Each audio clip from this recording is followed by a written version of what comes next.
What's up? Jeff COGA here, and in this live stream, I want to talk about the boiling point misconception.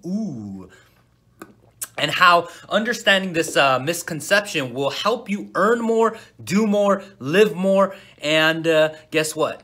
I have a quick question for you, okay? So what is the boiling point of water? Think about that for a second and type your answer in the comment box. And if you guessed 212 degrees Fahrenheit or 100 degrees Celsius, well, guess what? Bing, bing, bing, you're right, okay? And that's the right answer. Well, the truth is, not always. And it depends on where you're doing the quote-unquote boiling. Now, in fact, water will boil at about 202 degrees in Denver due to the lower pressure at such a high elevation, if you didn't know that, okay? So for my analytical people, check this out, okay? It might be you. In the Pew Research Center, a recent survey on science knowledge, because I'm a science geek, only 66% of Americans didn't know that water boils at a lower temperature in a mile-high city than in Los Angeles, which is closer to sea level. So that's 2/3 of the population didn't know of this fact, okay?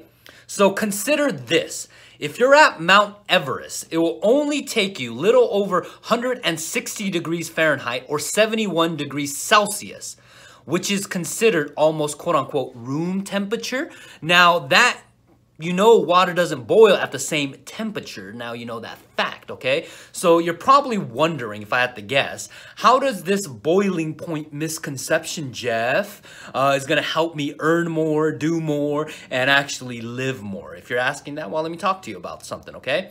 This boiling point misconception plays right into something that I like to call the Pareto Principle. You may have heard of it, okay? And if you have never heard of it before, don't worry, okay? You've been affected by it. Okay, so what is the Pareto Principle? Or another way is the 80-20 rule, all right? Now, the first was discovered by an economist named Pareto in 1896. And Pareto showed that approximately 80% of the land in Italy was owned by 20% of the population. And Pareto developed the principle by observing that the 20% of pea pods in his garden contain 80% of the peas. So how does this apply to your life? Okay, now if you're asking, then how does this help you earn more, do more, and live more? The answer is quite easy if you kind of follow along, okay? The common rule of thumb in business is this, and we'll talk about business first before life. 80% of your sales come from 20% of your clients, and 80% of the company's profit comes from 20% of the customers or client. So another way, the 80% of your income really only comes from 20% of the activities you do.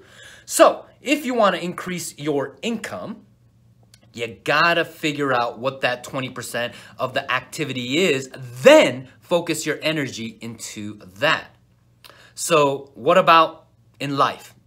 Well, 80% of the problems can be attributed to what? 20% of the causes, meaning 80% of the complaints you tell others or even yourself in this 20% of the stuff that happens in your life, right? So heck, the 80-20 exists even in relationships like boyfriend and girlfriend, husband and wife, okay? Meaning what? We nitpick and nag about the 20% of your partner and what they're doing wrong versus focusing on the 80% that they're doing right. Now, what about this one? Okay, and I know you won't like this one because I've talked about it in the past, so be ready for it, okay? So, and I'm gonna get a lot of slack for this. 80% of your so-called friends are toxic to you, and only 20% of your friends really bring you joy and happiness. Or said another way, 20% of the things you do give you 80% of your real happiness. So if your goal is to earn more, be more, and be happy in life, we all gotta what? Discover what that 20% is and make sure to protect that with everything we got, all right? So who is the 20% that is still watching that will like, comment, and share this video, okay? So don't be that 80% who just stands on the sideline and do nothing, okay? So my question to you today on this live stream is this. Which have you focused on in the past?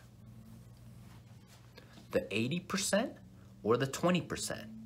And what impact has that had on your life, career, and your family?